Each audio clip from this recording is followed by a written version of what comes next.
अवधूत चिंतन श्री गुरुदेव दत्त श्री स्वामी समर्थ राजाधिराज योगीराज श्री स्वामी समर्थ महाराज यांच्या चरणी तिरुवारवंदन आणि सर्वांना माझा श्री स्वामी समर्थ माझ्या यूट्यूब चॅनलमध्ये आपल्या सर्वांचं खूप खूप मनापासून स्वागत आहे. सध्या मार्गशीर्ष महिना सुरू आहे आणि मार्गशीर्ष महिना हा पवित्र महिना समजला जातो. या महिन्यामध्ये जप, ध्यान, पूजा, विधी, मंत्र, स्तोत्र, पठण जे काही केलं जातं त्याचं अधिक पटीनं फळ आपल्याला मिळत असतं.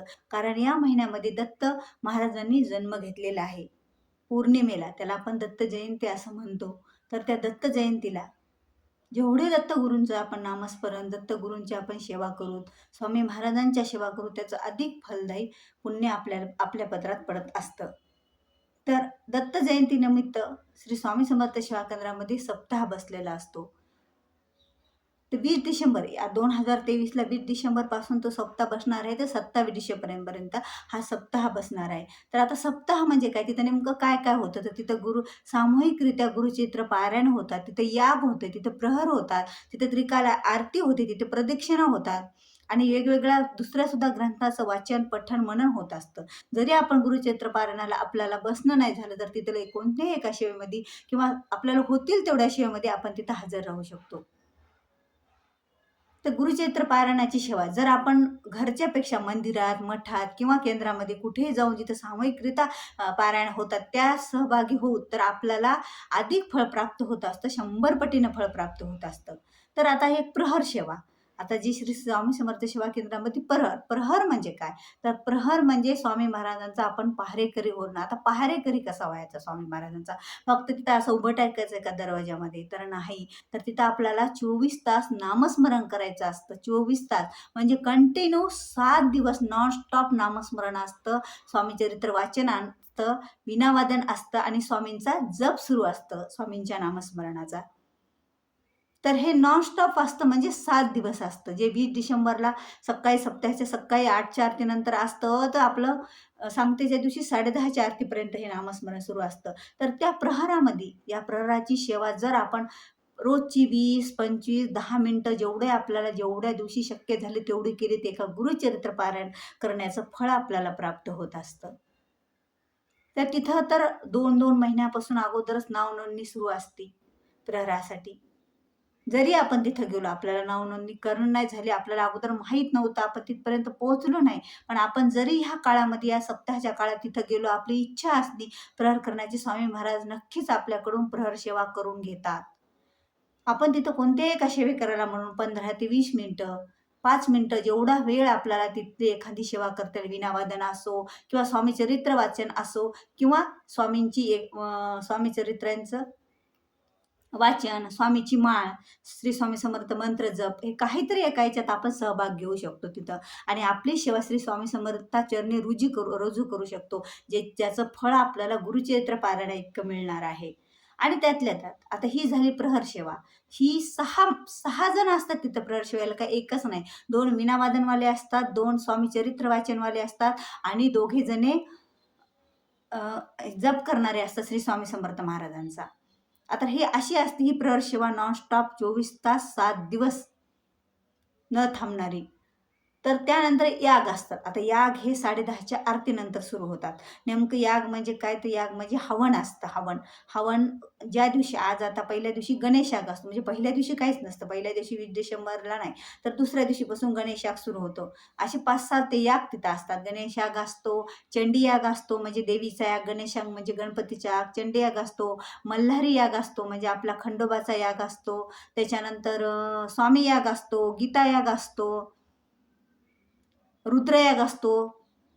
असे वेगवेगळे याग तिथं होत असतात. याग म्हणजे हवन, की आता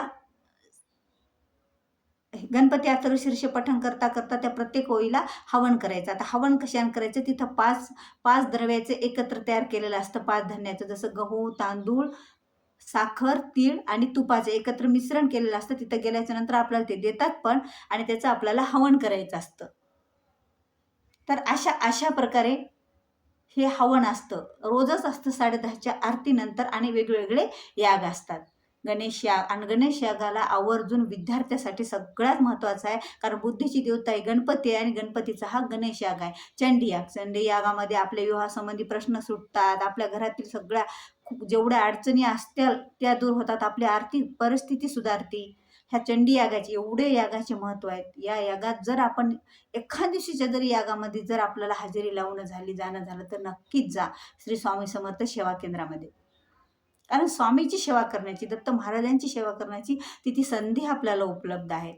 तिथं 7 दिवस सतत नामस्मरणता आहे, प्रहर सेवा, यागाची सेवा आहे, त्रिकाल आरती आहेत. एखाद्या आरतीला जा, 3 टाईम जाणं झालं जा. सकाळी 8 वाजता आरती राहते, 10:30ला आरती राहते, नंतर संध्याकाळी परत 6:30ला आरती राहते. त्यातली एक आरती तरी आपण करू शकतो. आरतीची सेवा तरी स्वामी समर्थ महाराजांच्या चरणी आपण रुजू करू शकतो. त्यानंतर तिथं प्रदक्षिणा घालू शकतो औदुंबरला, म्हणजे उंबराच्या झाडाला आपल्याला प्रदक्षिणा घालून त्यानंतर आपले सर्व पाप ताप नष्ट होत असतात. जे मागताल त्या इच्छा आपल्या पूर्ण होत असतात. तिथं प्रदक्षिणा सेवा पण होती. कुठं प्रदक्षिणा पण आपण एकत्र घेत असतात. दिगंबरा दिगंबरा श्रीपाद वल्लभ दिगंबरा. तर ह्या धन्य धन्य प्रदक्षिणा पण तिथं होत असतात. तर एवढे आपल्याला सतत 7 दिवस सतत 24 तास तिथं सेवा सुरू असतात. तर आपल्याला जेवढा वेळ भेटेल तिथं जाऊन आपण आपल्या पुण्याचा साठा वाढवायचा आहे. आपण आपले प्रश्न सोडवायचे आहेत. आपल्याला जर गुरुचरित्र पारायणाला घरी नाही बसणं झालं, तिथं सामूहिकरित्या जर आपण गुरुचरित्र पारायणाला बसलो तर तिथं आपल्याला अधिक फळ प्राप्त होते. सकाळच्या 8च्या नंतर सामूहिकरित्या तिथं गुरुचरित्र पारायण असतात. तर आपल्याला घरच्यापेक्षा 100 पटीने फळ भेटत असतं. पण काही कारणास्तव आपल्याला नाही जाणं झालं तर आपण घरी पण बसू शकतो, असं काहीच नाही. तर एवढी चांगली आहे सरळ सेवा, एवढी सोपी सेवा आणि एवढं आपल्याला पुण्याचा साठा कमवण्यासाठी आपलं अंतःकरण भक्तियुक्त होतं तिथं गेल्यानं. आपलं अंतःकरण भक्तियुक्त होतं, आपली श्रद्धा वाढती. आपल्या जीवनातले पाप-ताप नष्ट होऊन आपण स्वामींच्या चरणाची जेव्हा सेवा करूत ना, तेव्हा खरंच आपण आनंदी होतो, मनातून उत्साही होतो. आपलं सगळे टेन्शन आपण विसरत असतो आणि फक्त स्वामी भक्तीमध्ये लीन होत असतो. तुम्ही जाऊन बघा, तुम्हाला गेल्याच्या नंतर कळलं. खरंच आपल्या जवळपास श्री स्वामी समर्थ केंद्र असेल कुठं तर तिथं तुम्ही हजेरी लावा. तिथं जा. गेल्याच्या नंतर तुमच्या लक्षात येईल ह्या सेवा किती चांगल्या प्रकारे करायच्या, किती चांगल्या सेवा आहेत. आणि जर आपण घरी पारायण करत असलो गुरुचरित्राचं तरी पण आपण आरतीला जाऊ शकतो, यागाला जाऊ शकतो, प्रहरला जाऊ शकतो. आणि आपण नाही पारायण आपल्याला करणंच झालं, खूप अडचणी आल्या, मनात तर खूप इच्छा आहे स्वामी मला गुरुचरित्र पारायण करायची, दत्त महाराजांना आपल्याला हे पण काही आपल्या अडचणीत असतात किंवा आपण करू शकलो नाही तरी आपली यातील एखादी सेवा, प्रहर, याग सेवा, आरतीची सेवा, प्रदक्षिणा काहीतरी एक आपण तिथं जाऊन करू शकतो ना, तर आपल्याला तेवढंच पुण्य प्राप्त होणार आहे गुरुचरित्र पारायण इतकं. आणि हे 7 दिवस स्वामींचा, दत्त महाराजांचा आपल्या भक्तावर आशीर्वाद असा बरसत असतो. आपण म्हणतो ना, असं कृपेचा आशीर्वाद, कृपा जास्त होत असते. कारण ह्या 7 दिवसात जेवढी आपण सेवा करू तेवढी अधिक फलदायी सेवा होत असते आणि आपले सर्व समस्यांचं निवारण होत असतं. हे स्वामी महाराजांच्या हातात जर आपण आपला हात दिला, बोट दिला, तर आपण दिशा तर चुकूच शकत नाही. पण आपल्याला स्वामी महाराज बरोबर योग्य ठिकाणी नेऊन पोहोचवणार. बरोबर आपल्या जीवनातली कोणताच मार्ग आपला चुकणार नाही. स्वामी महाराजांच्या हातात बोट दिलं ना, फक्त आपण बोट द्यायचं आणि चालत राहायचं. ती दिशा आपल्याला बरोबर दाखवते. हे स्वामी महाराज आहेत. स्वामी समर्थ महाराजांचं जेवढं आपण वर्णन करू, जेवढं आपण सांगू, आपण वरचेवर भावुक होत जातो आणि आपल्याला सगळ्या समस्याचं निवारण होतं आणि एक वेगळाच आनंद प्राप्त होत असतो. एक वेगळ्याच भक्तीत आपण राहतो. वेगळंच काहीतरी आपल्या जीवनामध्ये एक नवीन संकल्पना तयार झालेली असते. आपल्या जीवनामध्ये काहीतरी वेगळंच घडलेलं असतं. आपल्याला हे जीवन एक साधंसुद्धा वाटत नाही. खरंच जीवनात आलो तर आपलं समस्याचे निवारण, टेन्शनमुक्त केंद्रात गेलं तुम्ही जाऊन बघा, आपण टेन्शनमुक्त राहतो. इतकं फ्री राहतो की आपल्याला कशाचाच विचार येणार नाही. आपण भक्तीतच लीन राहतो. तिकडं सगळ्या भक्तांची सेवा पाहून आपण स्वतः पण त्याच्यात तशाच प्रकारे, कारण वातावरणच ते तसं राहतं.